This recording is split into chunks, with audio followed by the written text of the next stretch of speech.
Então vamos ficar em pé para fazermos esta leitura. Agora o versículo 23, diz assim a palavra do Senhor: e salvai alguns, arrebatando-os do fogo, tende deles misericórdia, com temor, aborrecendo até a roupa manchada da carne. Podemos sentar. Houve uma pergunta que foi feita acerca deste versículo 14. Amém? E hoje eu vou tentar responder o máximo, tá? Eu disse que eu não vou ficar falando aqui sobre o livro de Enoque. O livro de Enoque é um livro apócrifo, não vou perder tempo. Mas como foi, e o pastor Ian também já mencionou isso na aula de Gênesis, quando ele deu para Gênesis 5, mas eu vou dar só uma reprise aqui, né? Porque as pessoas perguntaram, mas por que Tiago mencionou um livro que não é canônico? Pela mesma razão que o apóstolo Paulo fez várias menções de muitas outras obras que não são canônicas. Pela mesma razão que Jesus usou parábolas, ilustrações e falou sobre muitas coisas. Por exemplo, Jesus Cristo escreveu alguma coisa? Escreveu alguma carta? Não. Mas ele é importante? Jesus está em toda a Bíblia praticamente? Pode não estar em cada versículo, mas a Bíblia toda é sobre Deus? Sim ou não? Sim. Jesus escreveu algum livro? Elias escreveu algum livro? Não. Nem por isso aquilo que eles fizeram ficou menos. Tá? Mas, antes que você me pergunte, mas será que existe uma epístola de Jesus? Existe. Houve um homem chamado Jesus, que não é o Cristo, o Salvador, o Messias, que escreveu uma epístola de Jesus. Assim como existe um falso evangelho chamado o Evangelho de Judas, que é aquele traidor que está por aí confundindo cabeças. Mas vamos lá. O que é um apócrifo? Por que não foi incluído esse livro de Enoque, que é um livro histórico, é um livro que contém alguma história, e por que ele não foi aceito como canônico, nem pelos católicos, nem pelos ortodoxos e nem pelos protestantes, assim dizer? Porque é considerado um livro apócrifo. Quem fez aqui o curso de obreiros, você vai na secção de bibliologia e secção visão panorâmica da Bíblia, né? Lembra aquela introdução? Eu falo sobre isso aqui, o que são os livros apócrifos, tá? São livros que não fazem parte da lista oficial da Bíblia. Eles têm algum valor histórico, eles podem conter algumas histórias, até lendas, contos, porém não tem veracidade. O que é veracidade? Não se pode dizer ao certo se aquilo aconteceu ou não. Não se pode dizer ao certo se é verdade ou não.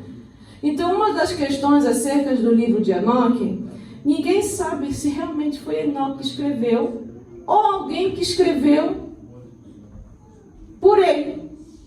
Porque lembra que isso aqui foi num período antes. Lembra do dilúvio? Então é por isso que ele não é aceito. O próximo slide. Mas existem vários evangelhos que foram escritos, mas não são canônicos. Evangelho quer dizer boas novas, não quer dizer que ele seja canônico, é quando ele é inspirado por Deus. Que inspirou aquele homem a escrever, aquele obreiro, aquele profeta, como o apóstolo Paulo, como muitos dos profetas que escreveram, como Isaías e Daniel.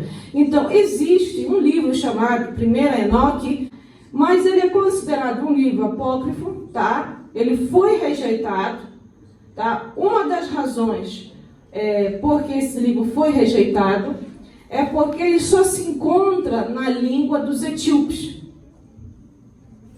Os etíopes dizem que eles transcreveram do aramaico, que o livro foi escrito em aramaico. Porque a Etiópia, eles têm lá, na língua deles, um livro chamado Enoque etíope, tá? Porém, para além desse Enoque etíope, existem outros Enoques.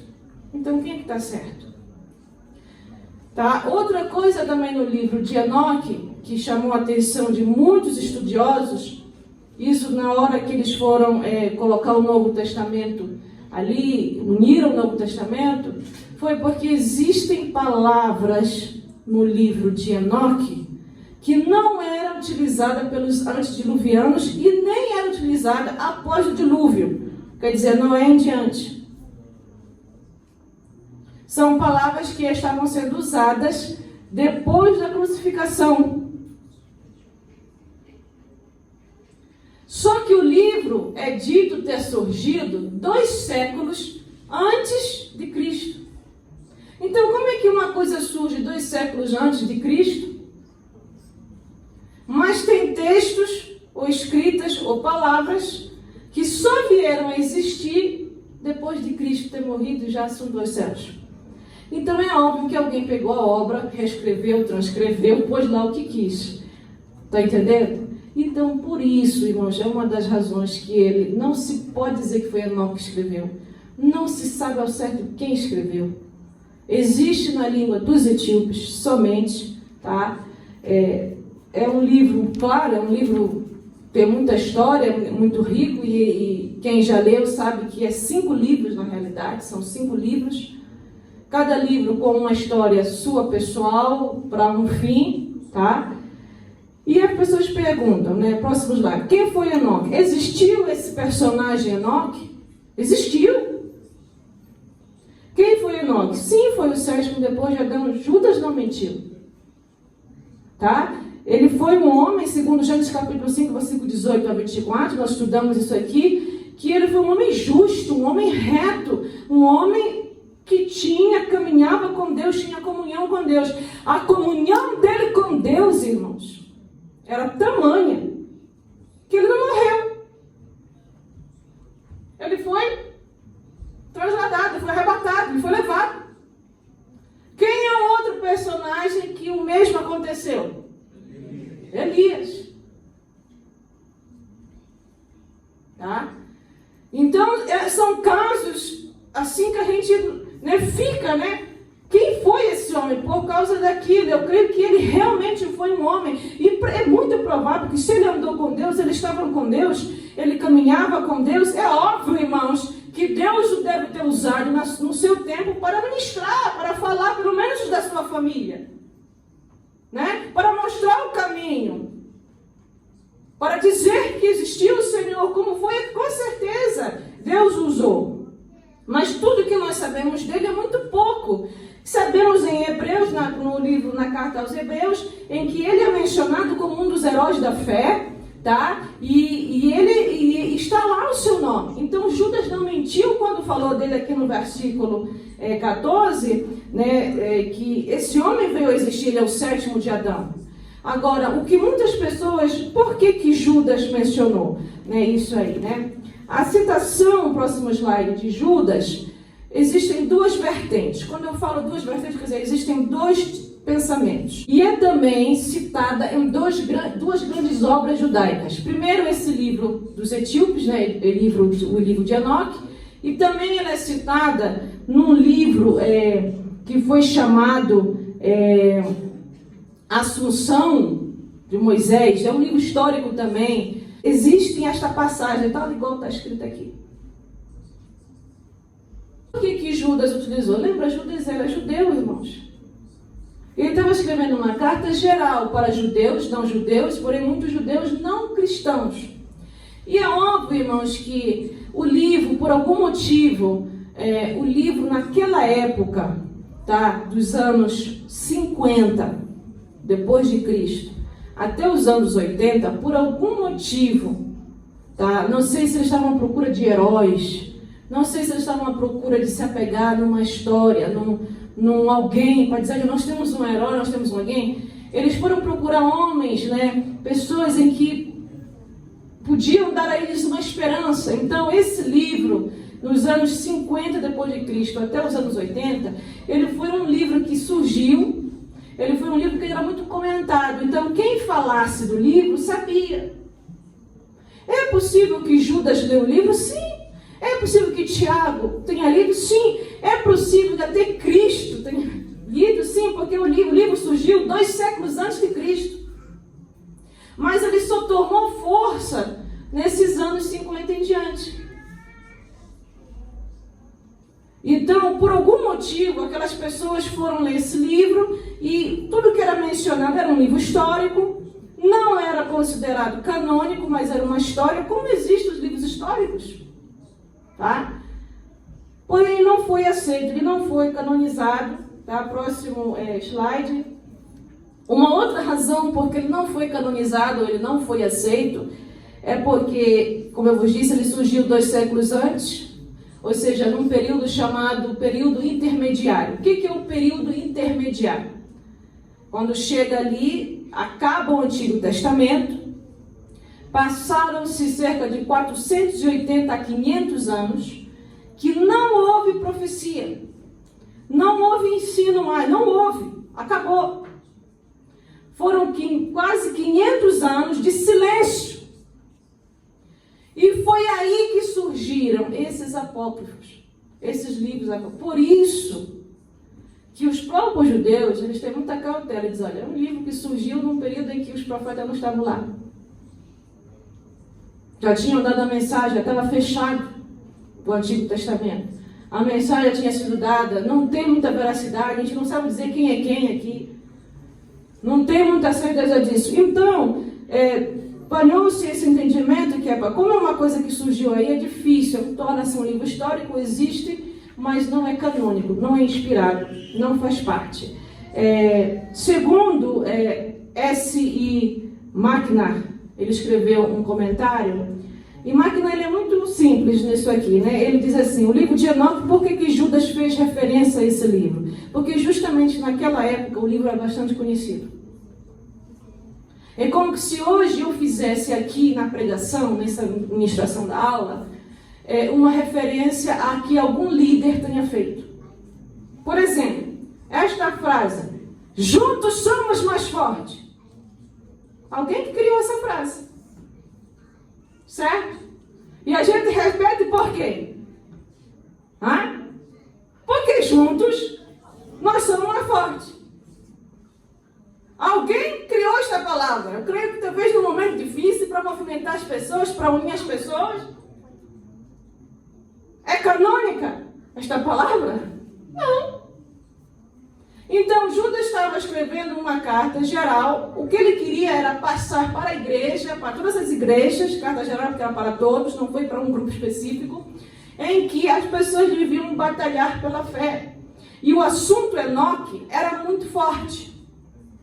Que Enoque era um herói da fé. Ele era respeitado até o dia de hoje, porque ele andou com Deus e foi arrebatado. Tanto é que no judaísmo, eles começaram a ter a esperança de um céu, que existe o céu. Por que existe o céu? Porque Enoque foi um homem tão reto, tão bom, tão justo, que ele foi para o céu. Então criou uma esperança ao próprio judeu, ao próprio aquele que pertence ao judaísmo. Então era um personagem importante até o dia de hoje E então ele menciona que, olha, é apenas uma maneira de ilustrar, uma maneira de escrever, uma maneira que Judas escreveu, que Judas queria ilustrar. Judas queria dizer aqui, você não vê aqui, de maneira nenhuma, ele dizendo que tirou isso do livro de Enoque. Veja aqui, versículo 14. Também Enoque, sétimo de Adão, dizendo, ele não diz que tirou do livro de Enoque. Ele apenas está repetindo, falando algo que ele ouviu, algo que ele sabia, algo que o povo dele era acostumado a ouvir. Que fazia parte da sua história. Tá? O apóstolo Paulo também mencionou muitas obras. Pelo menos nós temos aqui, eu escrevi Atos 17, capítulo 17, versículo 28, 2 Timóteo 3,8, Tito 1,12. São coisas que Paulo mencionou que não são canônicas, não está na Bíblia, são obras de poetas, são obras de pessoas. Tá? Então, próximo aí, a obra Etíope, livro de Enoque, que está no versículo 14, né? A gente acha que ele talvez tirou daí, ou então tirou do livro chamado Assunção de Moisés, que é um livro histórico, que contém a mesma coisa, né? O fato do escritor Judas incluir uma passagem referente a um livro histórico não canônico apenas apresenta a sua maneira de escrever. Ele sabia ao público que a carta ia chegar. Ele sabia que no momento que ele mencionasse Enoque, ele ia ter a atenção das pessoas. Amém, igreja? Amém. Glória a Deus. Entenderam? Amém. Por que esse livro não foi aceito? Porém, isso não desvaloriza a carta, porque a carta, do princípio ao fim, é Bíblia pura. Ele menciona, sem dúvida, várias passagens do Antigo Testamento, tá? Ele extraiu várias passagens do Antigo Testamento. Ele falou sobre Sodoma e Gomorra, ele falou sobre aquela tradição do Coré, ele falou sobre Balaão e Balaque, que aqui nós vemos, que eu falei na semana passada, que são o quê? Justamente os 3 erros que um homem de Deus não pode cometer, tá? Então, é provável que no momento em que Judas estava escrevendo, o Espírito Santo o inspirou a falar aquilo. Por quê? Porque sabia que a carta não ia chegar somente a cristãos, mas talvez até judeus iam ler. E ao ler isso aqui, eles iam ser tocados. Ele sabia o público com quem ele estava falando. Assim, irmãos, por exemplo, em Judas capítulo 1, versículo 14 e 15, por exemplo, no versículo 15, fala assim: para fazer juízo contra todos e condenar entre eles todos os ímpios por todas as suas obras de impiedade que impiamente cometeram e por todas as suas duras palavras que ímpios pecadores disseram contra eles. É claro, irmãos, que quando ele fala isso aqui, é forte essa palavra. Ele está falando de julgamento, ele está falando de juízo. Lembra, esse Judas aqui era irmão de quem? Era irmão de quem? Viveu com Cristo. Talvez no início do ministério de Jesus ele foi contra, mas ele se arrependeu, tanto é que ele chega aqui no versículo 1, vê lá, ele diz o que? Eu, Judas, servo de Jesus Cristo.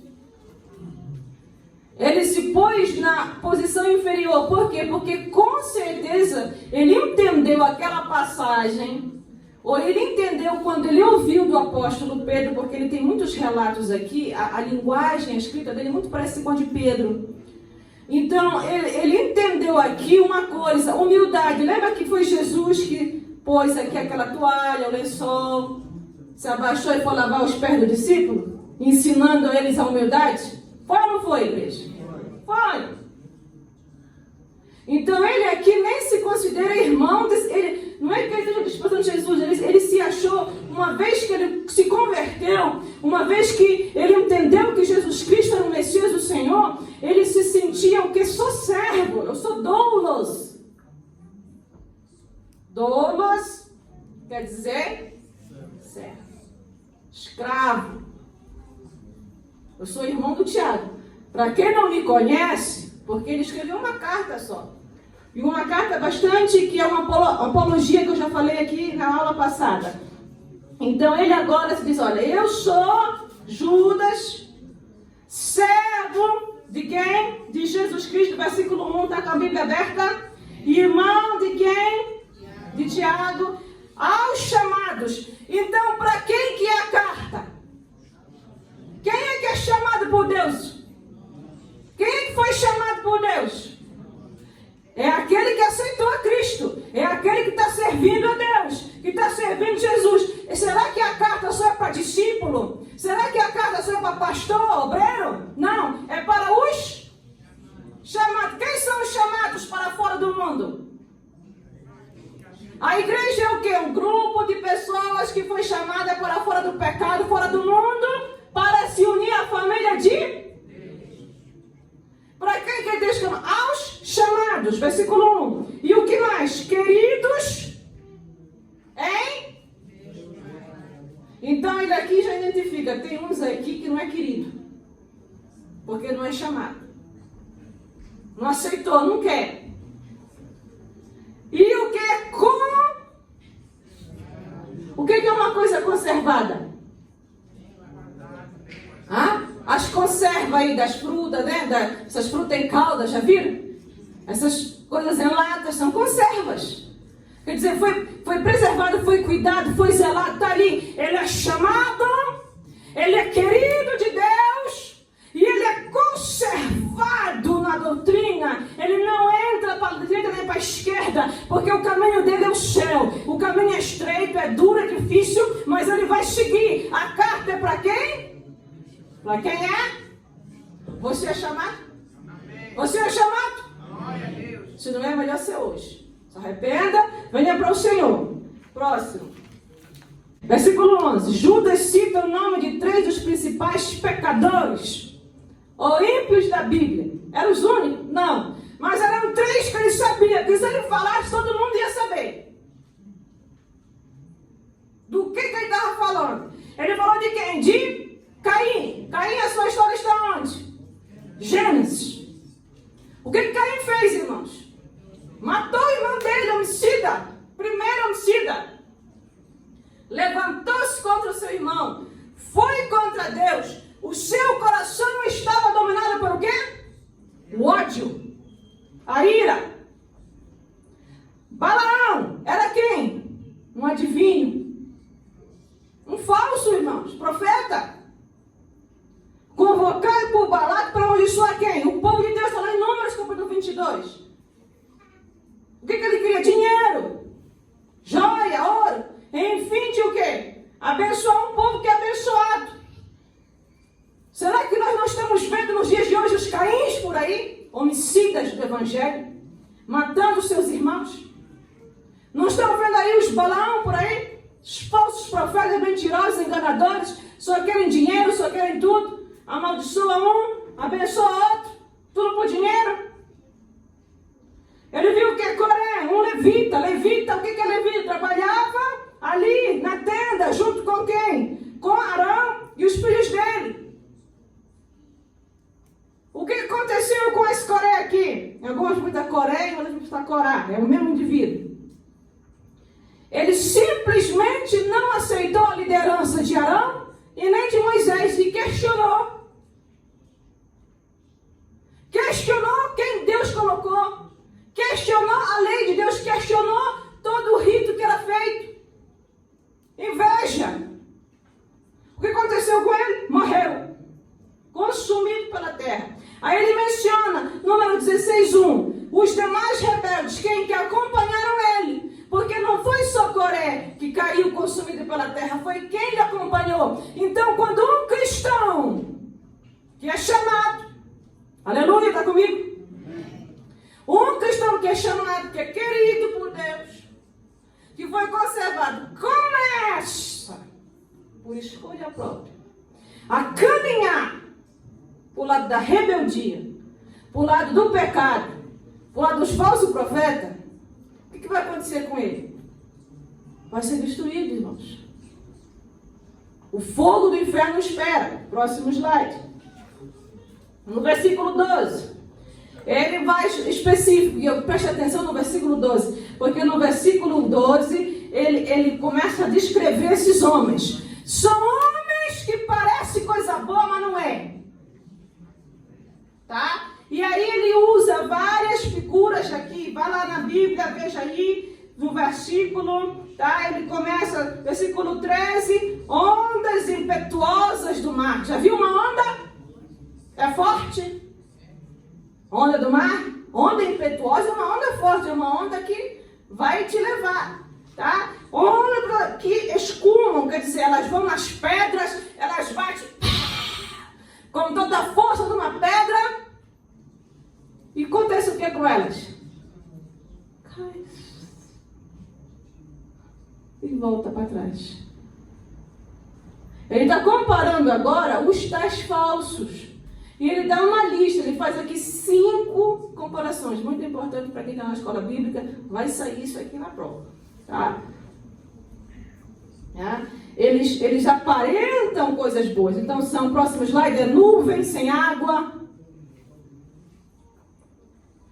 Ou seja, são instáveis. É árvore sem folha nem fruto. Imagina uma árvore que não tem folha nem fruto. É para quê? Não dá sombra, não dá comida, não dá nada. Lenha, vai cozinhar o quê se não dá nada no frutífero? Não tem nada.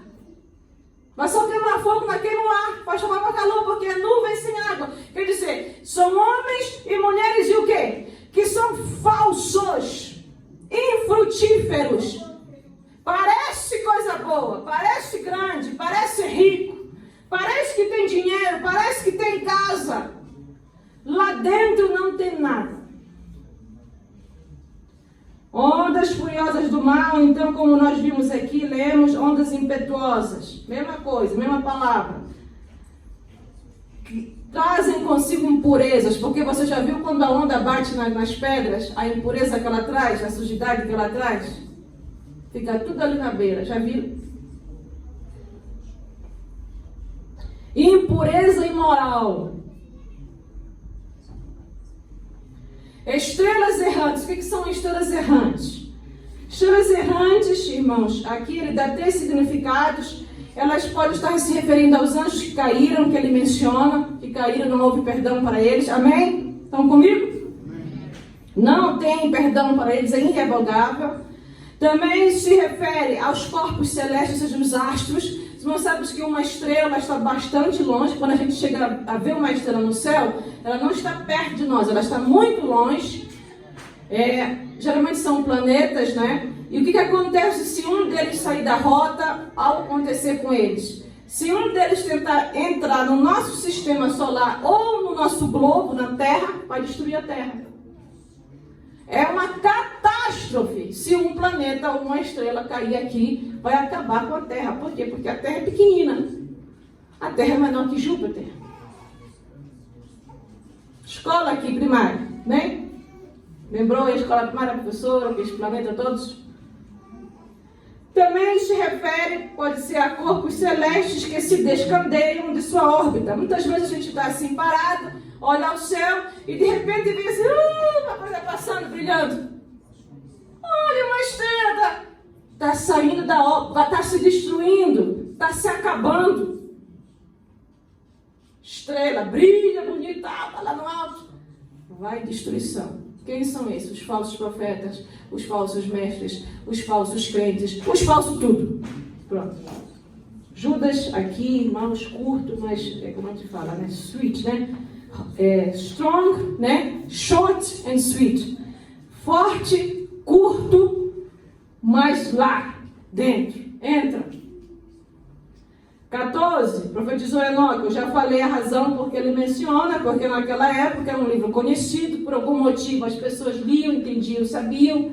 É considerado um livro histórico, mas não canônico. Versículo 16.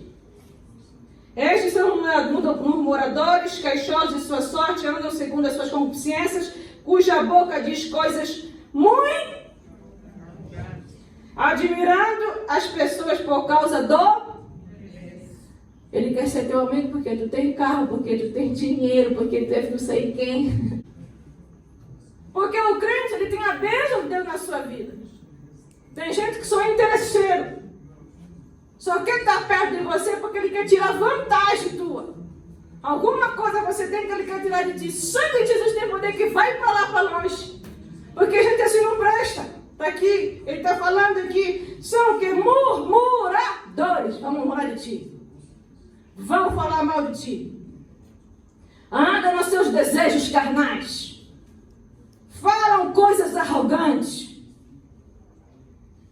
Só estão à procura do seu próprio interesse.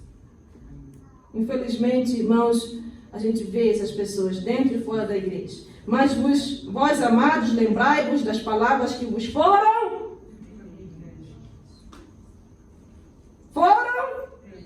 pelos apóstolos do nosso... Então, ele agora, porque as pessoas dizem assim, ele não menciona nenhum exemplo do Novo Testamento. Irmão, os apóstolos de Jesus vieram, amém? Quando Jesus começou o seu ministério, teve os discípulos, ele morreu, os apóstolos começaram. Então, ele menciona aqui agora todos aqueles 12, menos um que foi o traidor. Ele menciona todos que vieram apóstolos depois daqueles 12, daqueles 11 primeiros. Ele aqui está mencionando então agora aqueles homens e mulheres de Deus que continuaram o Evangelho. Ele disse, irmãos, por favor, presta atenção no que os apóstolos estão ensinando, presta atenção no que os verdadeiros homens de Deus estão ensinando. Não esses malandros ali. Já naquela época, tinha os malandros lá, irmão, tinha. Os falsos crentes, profetas, tinha. Ele diz, para de olhar para essa gente que não presta para nada. Olha para os verdadeiros que estão pregando a palavra. Por quê? Porque eles falam aquilo que é do Senhor Jesus Cristo, os quais vos dizem que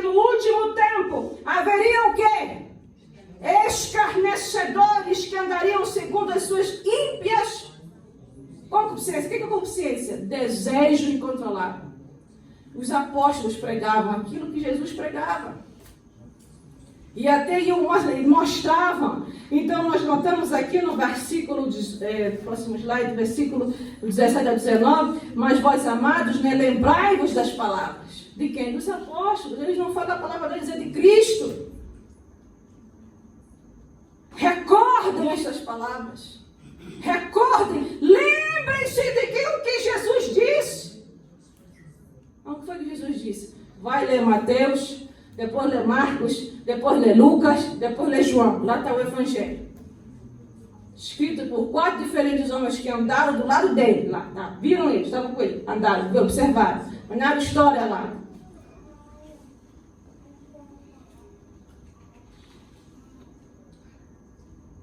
Mas vós, amados, lembrai-vos de quem? Das palavras de quem? Do livro de Enoque? Palavra de quem? Por que o livro, a carta foi aceita? Ele está mencionando os apóstolos. Ele mencionou alguma asneira aqui? Judas? Não. Ele mencionou a Bíblia pura, num capítulo só. Próximo, versículo 19. Ele manda ter cuidado com esses falsos crentes e falsos profetas e falsos mestres. Por quê? Porque estes são os que causam divisões sensuais e que não têm o quê? O Espírito. Tá? Eles não têm o Espírito. Espírito com letra maiúscula, capital letter, e quer dizer o quê? O Espírito de Deus. Então eles vão atrair como? Pela carne, pela sensualidade, pela beleza, pelo jogo de palavras. Tá? Versículo 20, mas vós, amados, edificando-vos sobre a vossa santíssima fé, orando no Espírito Santo, conservai-vos no amor de Deus, esperando aonde? De quem? Por que a carta de Judas foi aceita? Ele está falando mentira aqui? Não. Só porque ele mencionou um homem que existiu e um livro que era conhecido da época, ou seja, ele podia estar fazendo um coaching, como a gente fala, né? Um abre aspas que a gente chama. Peço que liguem essa luz aqui, por favor. Então ele diz, olha, a única maneira de você não cair na rede dos falsos mestres, dos falsos profetas, a única maneira de você não cair no erro é se primeiro, você é de se edificar aonde? Na Santíssima. Irmãos, estão lendo comigo? Versículo 20. Na Santíssima. Se ela é Santíssima, é porque não é qualquer fé. É uma fé em Deus. Tá? Orando em quem? No Espírito Santo. Ele dá, não é qualquer espírito ancestral, não é lá os espíritos do passado, não. É Espírito Santo. Então, conservando aonde? No amor. Vocês estão lendo, estudando, e alguns vão escrever a prova de 1 João. 1 João, nós sabemos que o apóstolo ali, ele fala muitas coisas, porém ele é conhecido como discípulo do amor, porque ele fala sobre o amor de Deus. Aquele que não ama, não conhece a Deus, porque Deus é 1 João 4:8.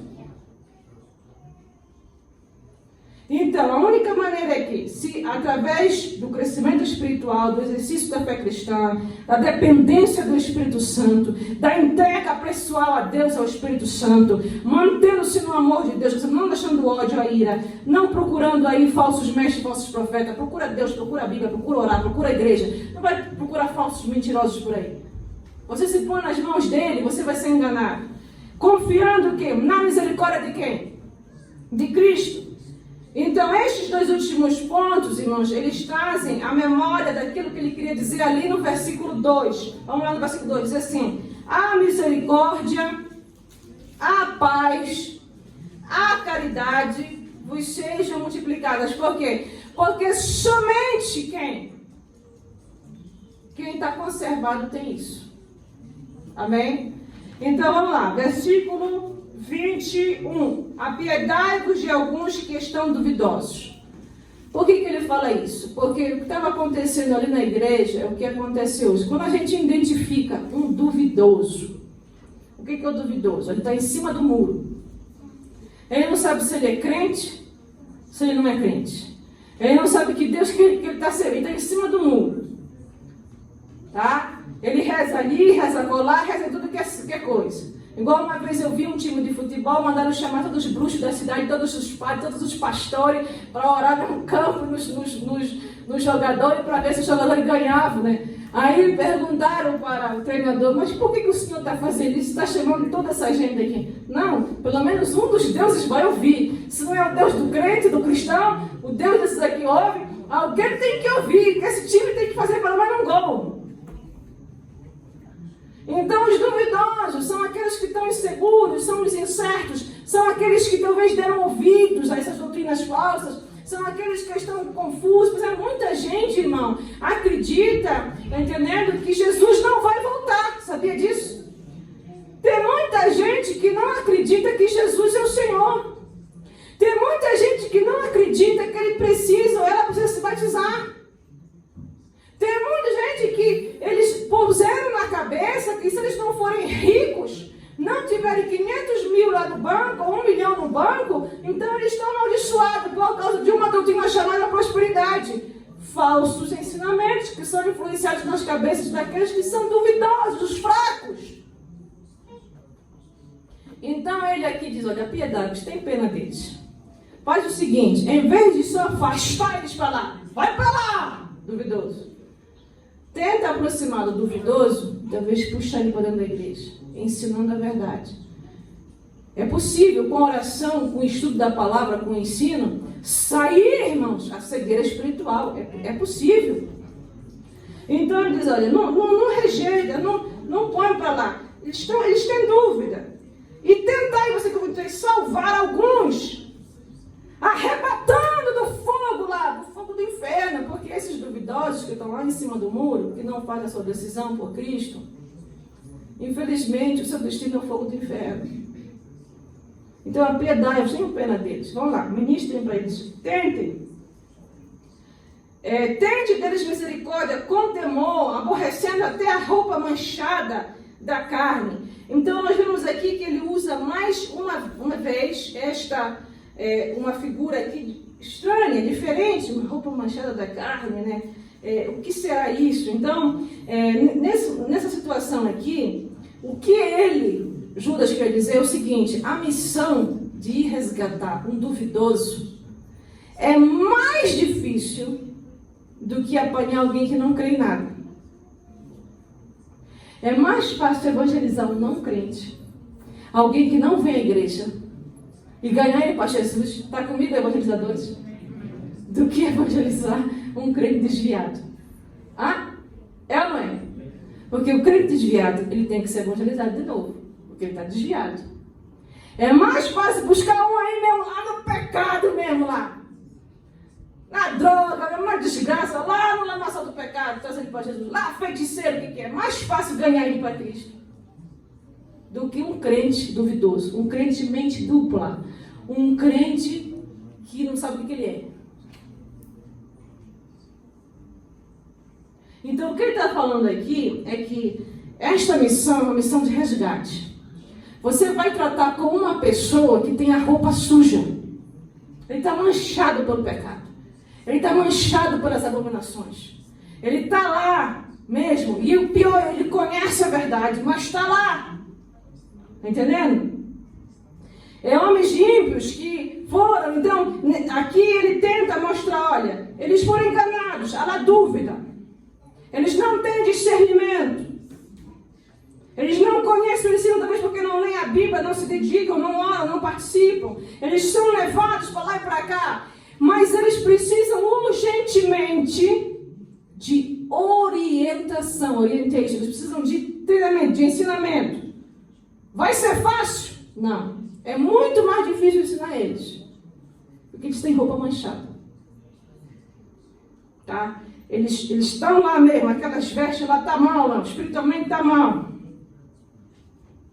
Porém, se eles continuarem assim, com aquelas vestes rotas, sujas, podres, e nós não fizemos nada, eles vão para o inferno. Então, é também nosso dever ir à procura, tentar ver se esse duvidoso pode ser resgatado. Agora, se ele não quer, larga ele de lá. Não dê pérolas aos porcos. Não foi isso que o Senhor Jesus Cristo disse? Versículo 24 agora. Ora, aquele que é poderoso para vos guardar de tropeçar e apresentai-vos irrepreensíveis com alegria perante a sua glória. Quem pode fazer isso? Quem pode apresentar nós sem pecado, irrepreensível? Só Jesus. Quem é que pode nos levar para a sua glória? Mas, ora, aquele duvidoso lá, se ele aceitar Cristo, se ele voltar, se ele abandonar o pecado, você que é chamado, continua firme. Você procura até aquele que é pecador lá, que não crê em nada, e conseguir ir para Jesus. A palavra do Senhor é para ti, para mim, para o duvidoso e até para o ímpio. Se nós quisermos, Ele, o Senhor, é poderoso para fazer o quê? Nos tirar o tropeço. O que é um tropeço, irmãos? Quando você está andando, aí você não viu que tem ali um desnível ali no chão, pum, quase cai. Ou então tropeça numa pedra, ou sei lá, uma coisa ali, você quase cheira o chão. E até às vezes vai mesmo pro chão. Tropecei aqui, bati, até às vezes sangra meu dedo, que às vezes dá com tanta força. Então é tropeço, e assim, às vezes sem querer, pá, tropeça, atrapalha todo, cai. Mas o que o Senhor levanta? Ele pode, só Ele. Ao único Deus, Salvador, nosso, por Jesus Cristo, nosso Senhor, seja a glória. Vale a pena você evangelizar. É difícil, é. Chega lá, a pessoa diz que não está enquanto está no quarto. Né? Você telefona, ele desliga o telefone. Você quer conversar com ele, ele te vira a cara. Aí quando você está de encontro com ele, ele te insulta. Insulta a igreja, insulta os deuses, insulta os crentes, você fica até desmoralizado. Fica triste, a alma fica apertada. Oh meu Deus, será que ele murmurou contra o Espírito Santo? Jesus, tem misericórdia. É ou não é? Mas vale a pena, porque de repente cai sobre ele o quê? O poder do Senhor, o poder do Espírito Santo, e o Espírito do erro, da dúvida sai, o Espírito da mentira vai embora. Por quê? Porque o que está na tua vida é o Espírito de Deus, o que está no teu corpo não é qualquer coisa não. Você está em aliança com quem? Com o Senhor Jesus Cristo. E eu creio que quando ele escreveu esta carta, e aonde ele lia esta carta, as pessoas liam, as pessoas ouviam e diziam, é verdade, esse Judas aqui era irmão dele, ele não creu, mas agora ele crê, eu também vou crer. Jesus lá do céu dizendo amém, mais um que é chamado, mais um que é conservado, mais um que vai permanecer, mais um salvo, mais um, valeu a pena eu ter morrido na cruz por ele e por todos os outros. Vale a pena, meu irmão. A hora que você dobra o joelho aqui para orar 30 minutos, vale a pena. Vale a pena sim. No sentido positivo, vai valer sim. Tem peso. Nós cantamos um coro ainda há pouco que valorize o que você tem. Você é um ser, você é alguém importante para quem? Para de ficar dizendo que angústia, dor. Para de olhar, eu sou tão pequenino, eu não tenho força, eu sou miserável. Para de ficar achando que você é miserável. Quem é que vive aí dentro de você? É demônio? Quem foi que você aceitou? Você se converteu aos pés de quem? Do Senhor Jesus, não foi nos meus pés, irmão. Quem é que mora aqui dentro de você? O Espírito Santo de Deus. Pois eu te digo nesta noite, você tem valor ou não tem? Você tem valor ou não tem?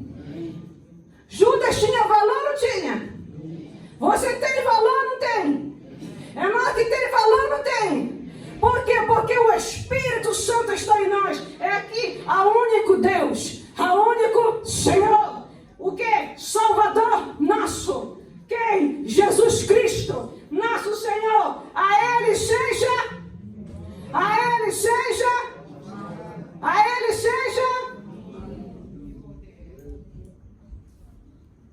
vendo essas palavras e eu posso ver aqui o Senhor Jesus Cristo, mais um aprovado.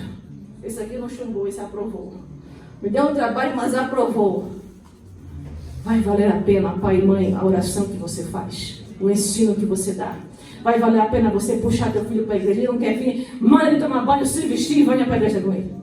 Vai valer a pena. Um dia ele vai chegar e vai dizer obrigado, pai e mãe, por ter me levado na igreja.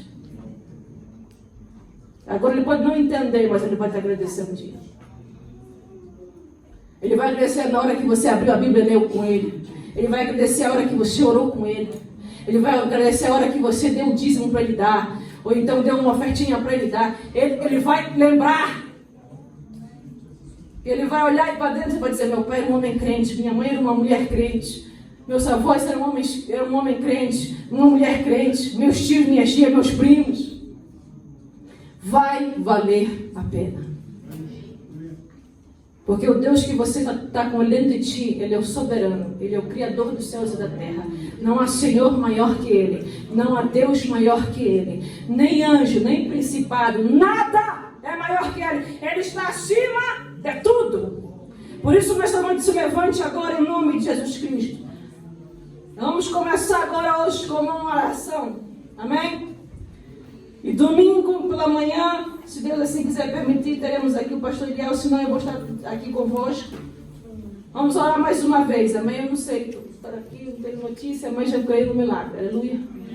Vai chegar, em nome de Jesus. Você crê em milagre? Domingo, eu creio em milagre. Domingo é dia de milagre. Diga amém. Domingo é dia de milagre. Diga assim, eu creio no Senhor Jesus Cristo. Eu creio no Deus Pai, Criador dos céus e da terra. Eu creio no seu Filho, Jesus Cristo, Senhor, meu Salvador, meu Libertador. Eu creio no Espírito Santo que está comigo. Ele vive dentro de mim.